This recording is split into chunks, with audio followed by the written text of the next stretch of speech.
This week on Hermitcraft. People were saying about a secret base in my base, and well, now it is kind of disappointing that the secret is no longer secret, but we'll go on in.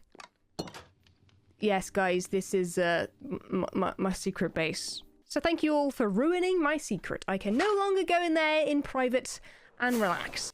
Welcome to the Hermitcraft Recap. My name is Pixelriffs, our writer is LoyXP, and our secret base in Cleo's comments was busted before we even released last week's video. Good job, everybody. We had to relocate. Zloy will be venting about this for days.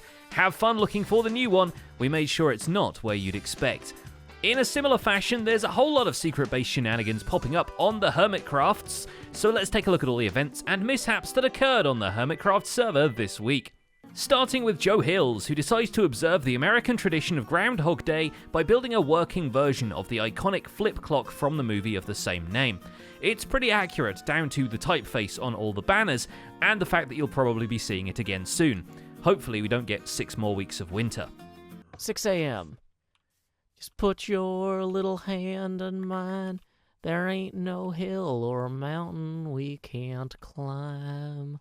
But before Joe got stuck in the loom, he left a quest of sorts for Doc M, who's on the hunt for Good Times with Scar's stockpile of sponges. Confronted with the sheer horror of the chest monster, Doc puzzles his way through Joe's riddles and locates the hidden shulker of water absorption. The reason? Because he's still boring, and not in the yawn and stretch kind of way, but more in the diggy boom boom down kind of way. Having night vision potion on so we can spot stuff better. The tunnel bore leaves no stone unchurned, uncovering plenty of diamond ore in the process.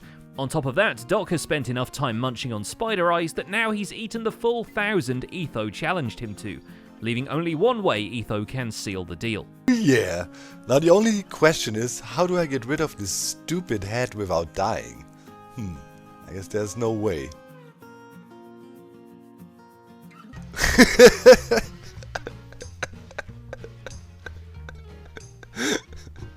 Alright. You got me, man. Much of Etho's time is also spent underground, where he sets up a new bulk storage room so he can free up some shulker boxes from the Googler.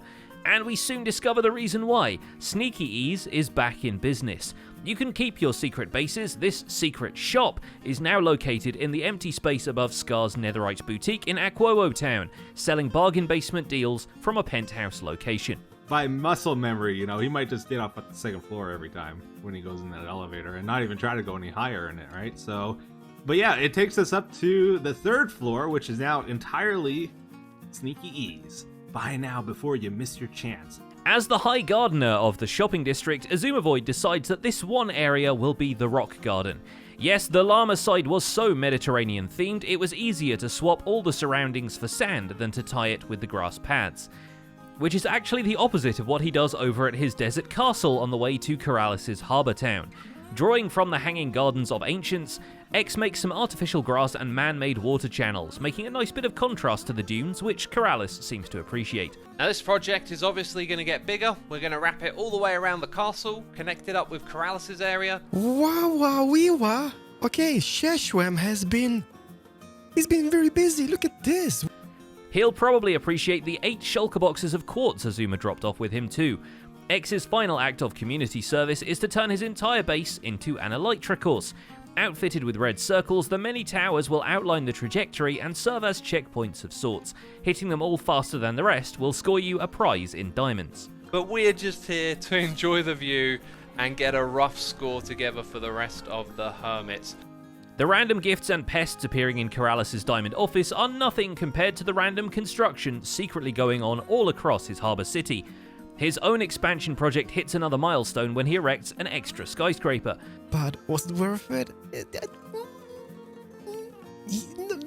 Though the modern monuments fit right in with the overall aesthetic, we all know that this is just secret base real estate for the people lurking in the shadows of Harbour Town.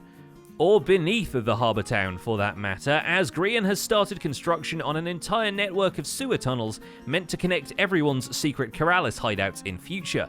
And before any of you complain about us telling you this, please consider that the show is called Hermitcraft Recap. Maybe watching it if you don't want to get spoiled is not the best idea, even for somebody on the Hermitcraft whitelist. Also, I wonder if Corrales will notice. something like this. Anyway, I don't think they're getting free SMS down there, so Grian invites Etho and a few other people to join in on the Mole People project. This is quite ironic, considering the Mole People Grian had put to work in his own mansion refused to do anything, and just stared at his new cool carpet instead. I used this really nice bright red, which I didn't really expect, but it ended up being the complementary colour.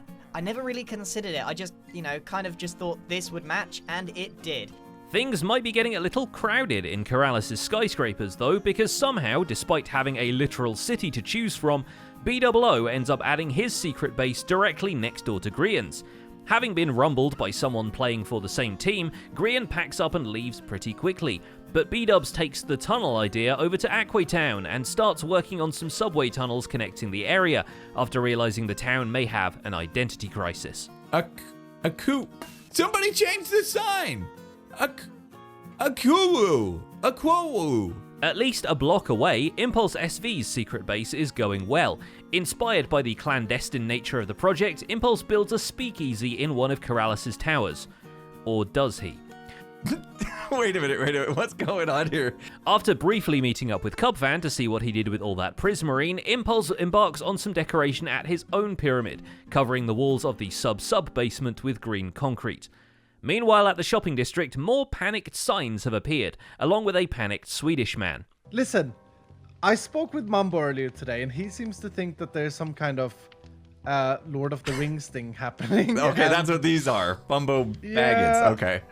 I am genuinely worried that I have voted without knowing, without thinking, to end the season. Discovering they may share some of the same concerns about the mystery countdown, Impulse and Iskal fly off into the distance looking for somewhere to ride out the end of the world. But if the doomsday clock really does herald the end of the season, there's at least time for one more Hermit challenges. Iskal drops in on Mumbo to issue a challenge the traditional way, i.e. through completely random antics, and they swap tasks for each other.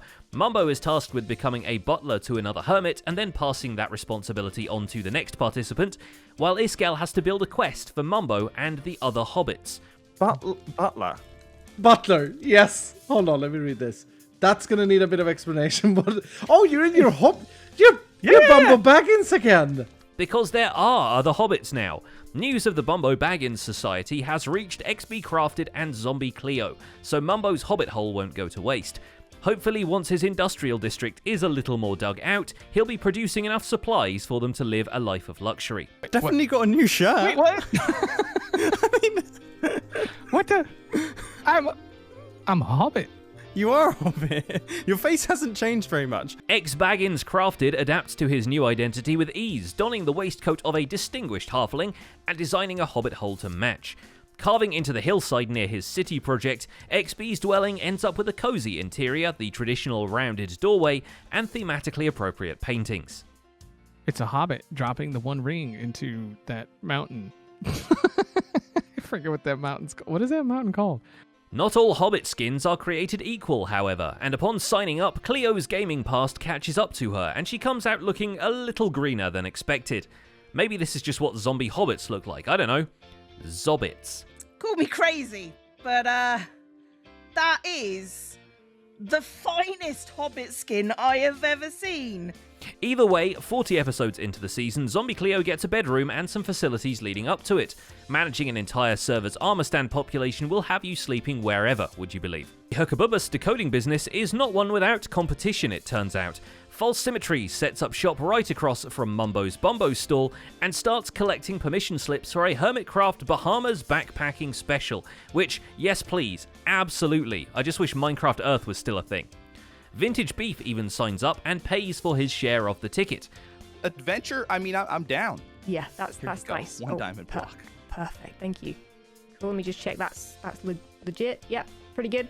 Cool. Did you do like a bite test? At her base, False finally reveals the custom security Iron Golem design for her Cybertown and also starts work on the lower offices in the main tower, starting with a foyer and a waiting room that slimes keep appearing in, even though they clearly haven't scheduled their appointments.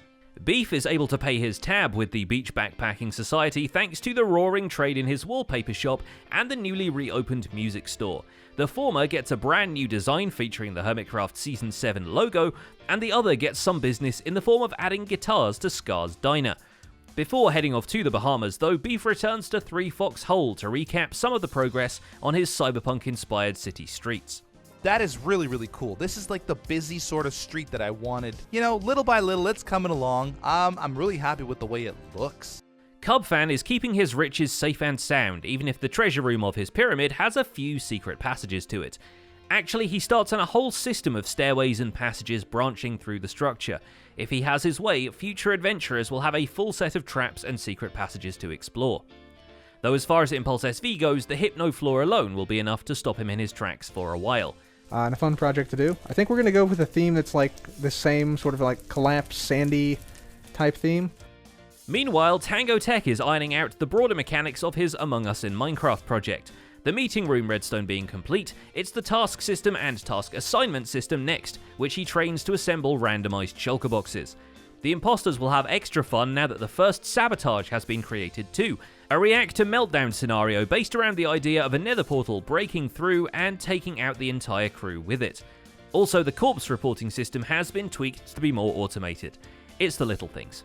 One of the ones I'm most excited about is I've come up with a new, I guess we could say like an activity that is going to be for ghosts. So, I really think it's going to make being a ghost a lot more fun, which I think honestly is one of the problems with Among Us. And finally, there's Joe Hills, who decides to observe the American tradition of Groundhog Day by building a working version of the iconic flip clock from the movie of the same name. It's pretty accurate, down to the typeface on all the banners and the fact that you'll probably be seeing it again soon. Hopefully we don't get 6 more weeks of winter. And that's pretty much it for this week's recap. Our writer is LoyXP, and my name is Pixelriffs. If you want to see certain death lit like you've never seen it before, I explored a bastion in my Minecraft RTX series, and you'll find a link to that in this week's End Screen Theatre. Don't forget to leave a like while you're still here, and subscribe so you won't miss future recaps. Thanks for watching, and we'll see you next week.